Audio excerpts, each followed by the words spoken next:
Slava y Cristo, queridos hermanos, en Cristo Dios, fieles de la parroquia San Andrés en Caraza y otros fieles del Gran Buenos Aires, de la capital y de Misiones y de otros lugares que me están escuchando hoy sábado para el domingo, las reflexiones que voy a ofrecerles, así compartimos junto con la participación del Espíritu Santo que nos ilumine, nos haga entender cómo construir nuestro camino aquí en la tierra y cómo seguir caminando hacia la vida eterna.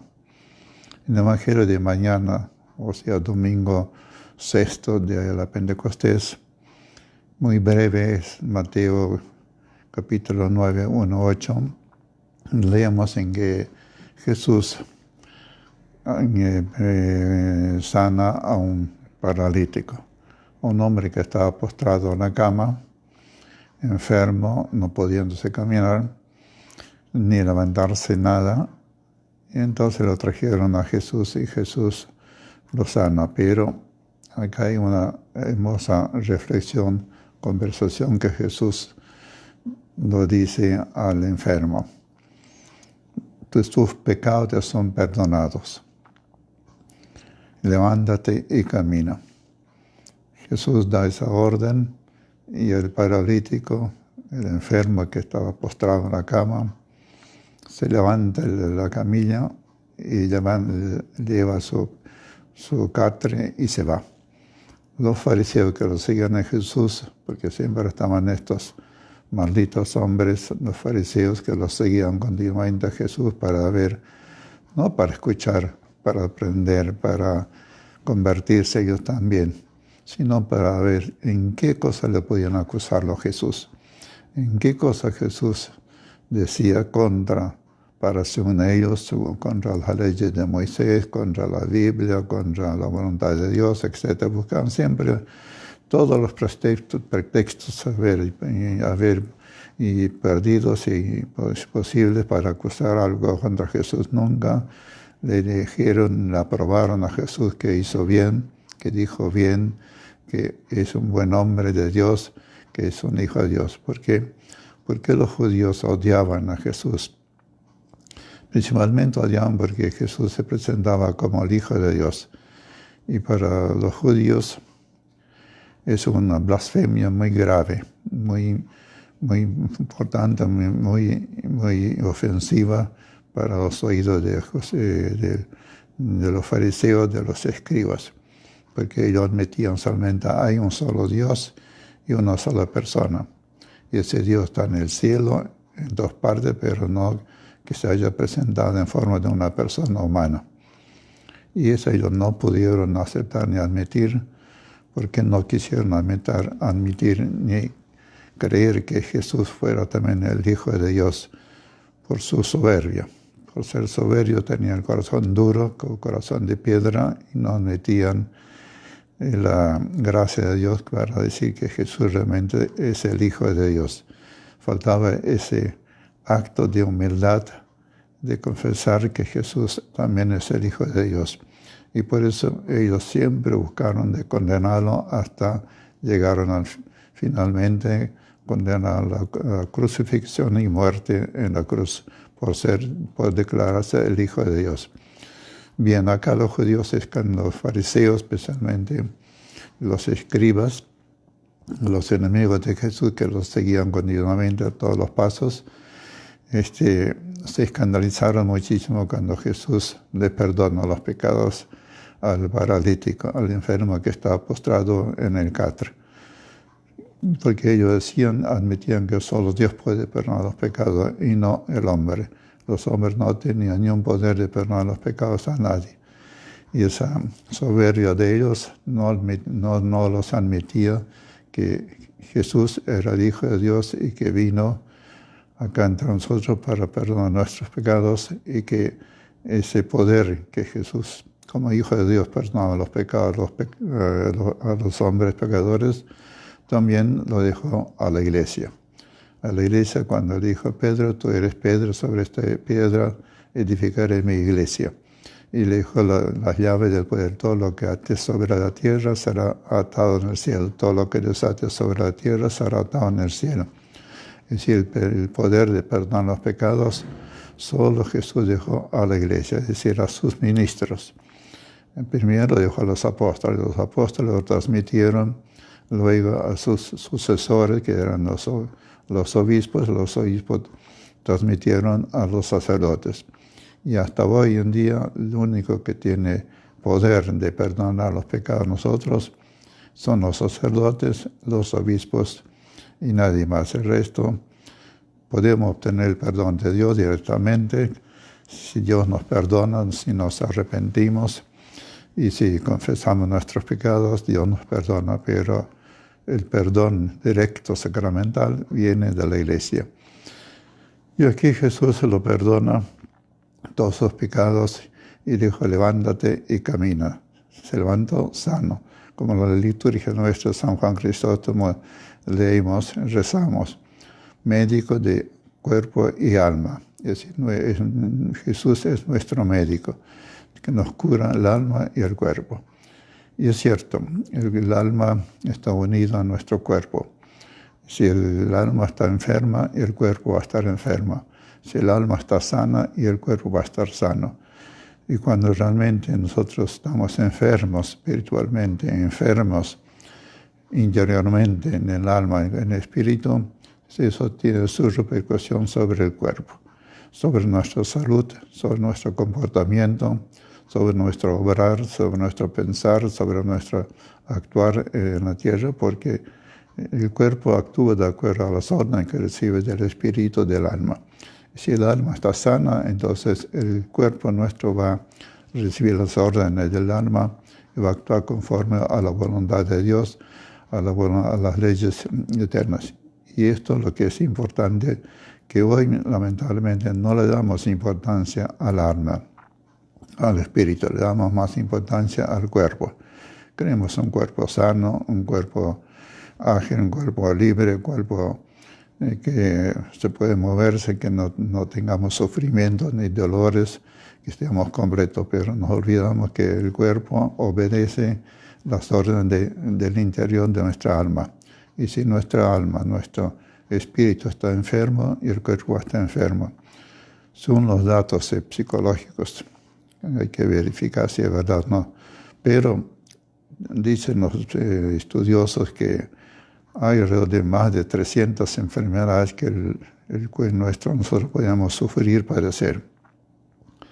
De esas 300 enfermedades, más de 300 son de origen psicológica, origen interior, origen patológica, de origen del efecto de nuestro estado de ánimo, de nuestro comportamiento interior, de nuestra actitud. Y son pocas las enfermedades que tienen origen del cuerpo, que hay enfermedades del cuerpo que por desgracia puede sucedernos, pero que es independiente del estado de ánimo de nosotros. El estado de ánimo, la parte psicológica, la parte patológica tiene gran influencia sobre nuestro cuerpo. Y ahí es cuando nosotros sufrimos dolores del cuerpo, cuando sufrimos enfermedades que no sabemos de qué origen tiene. ¿Por qué yo sufro esto? ¿Por qué sufro aquello? Y justamente por la vida interior que tengo. Si mi interior está enfermo, necesita un médico, necesita un remedio, entonces esa enfermedad se refleja sobre el cuerpo. Y ahí cuando se ve la persona que no es feliz, descontenta, o está enseguecida de su soberbia, de su modo de actuar, de su yo personal. Esa enfermedad es gravísima. Y hoy, lamentablemente, el hombre da mucha importancia a su soberbia, a su yo y yo. Yo sé todo, yo puedo resolver todo, yo no necesito de nadie. Y estas convicciones interiores que yo y yo, con la soberbia, nos enfermamos de tal manera que no somos capaces de reconocer con humildad, me equivoqué, me confundí, obré mal, hice mal, pido perdón, pido que me justifiquen porque no supe qué hice. No. Igual que el chico, la criatura cuando actúa y comete un error, le perdonamos a la criatura porque sabemos que la criatura lo hizo, lo cometió sin quererlo, sin saberlo. En cambio nosotros lo sabemos, queremos y por eso cometemos el error. Para que sea un pecado, para que sea una transgresión, necesitamos dos cosas fundamentales, la voluntad y el querer. Si yo sé que no puedo hacer y lo hago, lo transgredo, quiere decir que yo estoy pecando porque no tendría que haberlo hecho y lo sé y lo cometí igual, el error, el pecado. Y con la voluntad que yo sabía que no puedo hacer, lo hice igual. Entonces estos dos factores humanos, que es la voluntad y la libertad, el saber, el conocer, lo violo, quiere decir que yo voluntariamente quiero cometer tal error, tal pecado. Y el pecado por eso se origina de acuerdo a nuestro consentimiento, nuestra información, de acuerdo a nosotros si queremos o no queremos. Si no quiero yo hacerlo y lo hice involuntariamente, es un pecado leve. Bueno, será un pecado material que he cometido un error, he cometido una falencia, pero que no participo ni mi voluntad ni mi saber. Pero cuando participo en mi voluntad, participo yo, quiero hacerlo eso y lo hago, ahí cometo el grave error. Por eso que nos dice Dios no matar, no robar, aquí claramente Dios nos dice, si no robas, si matas, que sí que vos querés y vos actúas con tu voluntad. Y ahí está el grave pecado nuestro, cuando nosotros sabemos y queremos y actuamos. Y ese es el pecado grave que tiene su reflejo sobre el cuerpo humano. Y así nos enfermamos. ¿Cuántas personas están enfermas corporalmente, que no pueden caminar, que sienten dolores, que sienten dolor de espalda, de esto, de aquello? Muchas veces, no siempre digo, pero muchas veces es causa de la vida interior, las causas que nosotros voluntariamente transgredimos las leyes divinas, transgredimos las leyes de Dios a través de nuestra soberbia. Nosotros con la soberbia queremos ser como un Dios, que no nos pase nada, que tenemos todo, que lo que sabemos, lo que hacemos, estamos convencidos. Y aquí justamente hay otro elemento, factor importante para nuestra vida, para que haya pecado. Está el demonio, está el diablo, está Satanás, que aprovecha nuestra debilidad humana, nuestra información, nuestra inclinación hacia el mal, porque nacemos ya hacia el mal. Él aprovecha estas ocasiones y el tiempo oportuno para inducirnos al pecado. Y es el demonio que maneja nuestra vida si nosotros nos dejamos manejar por la gracia de Dios. Y Cristo es el médico nuestro. Él es el que nos aconseja, Él es el que nos dice qué remedio tomar, qué vida ascética hacer, y cómo controlar nuestra voluntad, nuestra inteligencia, nuestro intelecto para no cometer errores en la vida. Pero nosotros no le hacemos caso al médico de cuerpo y alma, que es Jesús. Preferimos escuchar al demonio, que el demonio muy hábilmente nos presenta en las ocasiones, nos ilumina de tal manera que enseguida dejamos caer. Y ahí tenemos el error, el grave cometido de hoy de la humanidad, que atropellan unos contra otros, no respetan la vida humana, no respetan a nadie, sino tienen su culto a su personalidad, soy yo. Y yo está por encima de Dios, por encima de cualquier otra ocasión, yo sé todo, yo puedo. Y este es el que nosotros tenemos que luchar, pero como somos débiles, somos frágiles, necesitamos la ayuda de Dios, tenemos que recurrir a Él. Él es nuestro médico, Él es el que nos da la gracia. Él nos enviará un consejero, un buen sacerdote, o un buen amigo, un buen hermano, o una lectura de un libro o de una oración. Son estos mensajes que Dios nos manda a través de ángeles desconocidos, que nos sugieren cómo corregir mi vida, cómo cambiar mi vida, cómo ser mejores. Y ese cambio de vida que necesitamos nosotros interiormente, y justamente Jesús, que es nuestro médico, Él se sirve de todos estos medios desconocidos para nosotros, pero que realmente nos llega a nosotros. Pero si nosotros no escuchamos a estos médicos, entonces el pecado se encarna de tal manera que se radica, que ya no hay manera después cómo extirparlo del cuerpo, cómo extirpar del alma. Entonces se hace una cosa crónica.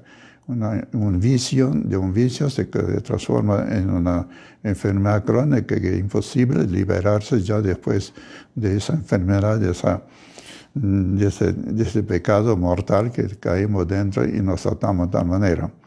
Me decía un misionario que estuvo en China por muchos años y que tuvo que dejar China y volver a Italia.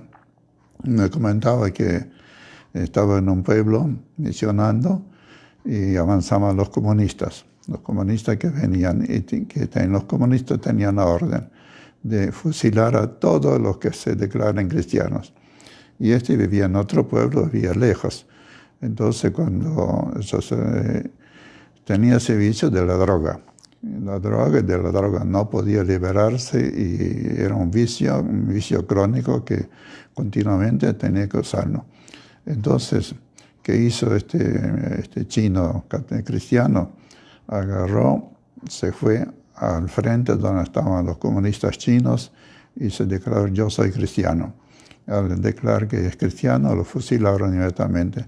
Así el chino dijo: me liberé del vicio, de la enfermedad crónica que tenía, que era el vicio a la droga, porque estaba prohibido para los cristianos el uso de la droga. Es una forma, fue una muerte heroica, una muerte ejemplar, que no todos pueden hacerlo.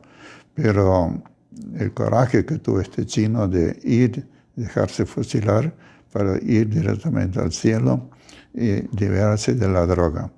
Y esta es la forma nuestra también. A veces hay que cortar con lo sano por todos lados para realmente ser libres e independientes. Jesús quiere que nosotros seamos libres, principalmente libres del pecado, libres de las ataduras del mundo, de Satanás, libres de todos vicios, de todas ataduras interiores del alma que tenemos nosotros. Y esas ataduras interiores que tenemos nosotros nos hacen llevar una vida amargada, una vida triste, una vida sin sabor, una vida sin alegría, una vida de lágrimas, de quejas, de lamentos, una vida de envidia, de soberbia una contra otra, de odio. Y eso es porque interiormente nosotros sufrimos de esas enfermedades y no las sufrimos nosotros, pero la revolcamos, la echamos sobre los demás, para que los demás también sufran como yo sufro. Y Jesús no quiere eso, quiere que nosotros seamos libres, esa libertad que nos da la paz interior, la alegría interior, el bien interior, la misericordia, el amor, el perdón, la mutua colaboración, comprensión, la fraternidad, el diálogo. Esas cosas lo vamos a tener si tenemos el alma libre de todas nuestras ataduras al pecado. Y así podemos también el cuerpo estar libre, sano, como ese paralítico que se levantó, empezó a caminar porque Jesús le liberó de todos los pecados interiormente en el alma. Y eso es lo que necesitamos hoy, cada uno de nosotros. Muchos de nosotros necesitamos ese desenlace. Y el remedio más eficaz que Jesús nos ha dado es el sacramento de la confesión. Acercarnos a la confesión, a buscar un consejero, un padre espiritual, a una persona piadosa, una persona espiritual, una persona sabia y espiritual que nos dé un consejo. ¿Cómo yo puedo cambiar mi vida? ¿Qué tengo que hacer en mi vida? ¿Cuáles son los consejos ascéticos para cambiar mi vida interior? Y ese consejero nos dirá: haga esto, no hagas aquello, no te encuentres con aquel, no repitas eso, no caigas en esos vicios, y serás libre, ser contento, feliz y contento. Y eso es importante en nuestra vida, ser felices, ser alegres, ser libres de toda atadura a este mundo del pecado. Y el pecado es justamente el trabajo del demonio para amargarnos la vida en esa tierra. Y ahí estamos con que muchos de nosotros estamos tristes, amargados, o no sabiendo qué hacer, y nos entregamos inconscientemente o inconscientemente a los caprichos, a la soberbia de aquellos que se creen los omnipotentes, los sabios que se creen los genios, que ellos van a resolver los problemas de la humanidad. Y esto es una mentira, un engaño a la humanidad. Hermanos míos, finalizando nuestra charla hoy de este domingo, reflexionemos. Queremos ser libres, queremos ser felices, queremos vivir en paz, queremos vivir en fraternidad, en familia, en la comunidad, en cualquier lado, estar siempre tranquilos, serenos. Y esa paz, esa serenidad interior, ese remedio para la vida de interior, no lo va a dar el psicólogo. Muchos creen que el psicólogo va a resolver todos los problemas interiores. No, el psicólogo te puede dar unos consejos, ayudarte en algo, pero él no es él te va a dar resolver el problema a fondo, que es el problema interior del alma. Solamente Dios lo podrá resolver. Jesús, que es el médico nuestro doctor, nuestro psicólogo, más importante que cualquier otro psicólogo. Acerquémonos a él. Leamos el Santo Evangelio, meditemos el Santo Evangelio, invoquemos al Espíritu Santo continuamente, que nos ilumine, que nos dé la fuerza para seguir adelante, tener ese coraje de ser coherentes con la vida cristiana, y también pidamos a la Virgen Santísima que ella nos ayude. Tenemos los ejemplos de nuestros santos. Hoy celebramos la fiesta de Santa Olga, nuestra gran princesa, que fue regente de un estado de Kiev, y no tuvo vergüenza de ser también ellas humilde, siempre participante, siempre con los demás, siempre con los que sufren, siempre humilde. Y eso es lo que necesitamos nosotros. No con la soberbia vamos a dominar el mundo, pero vamos a dominar el mundo con la humildad, con el servicio. Pidamos a Dios entonces esta fuerza y la asistencia de los santos nuestros, que hoy celebramos Santa Olga, muy pronto vamos al San Vladimiro, y de otros santos ucranianos que son los que nos precedieron, nos están esperando a la vida eterna. Que tengan un feliz domingo, que Dios los bendiga, y slava Iisus Hristos. Благословення Господа, то благодати чоловіку, завдання посадчасі на віки вічні.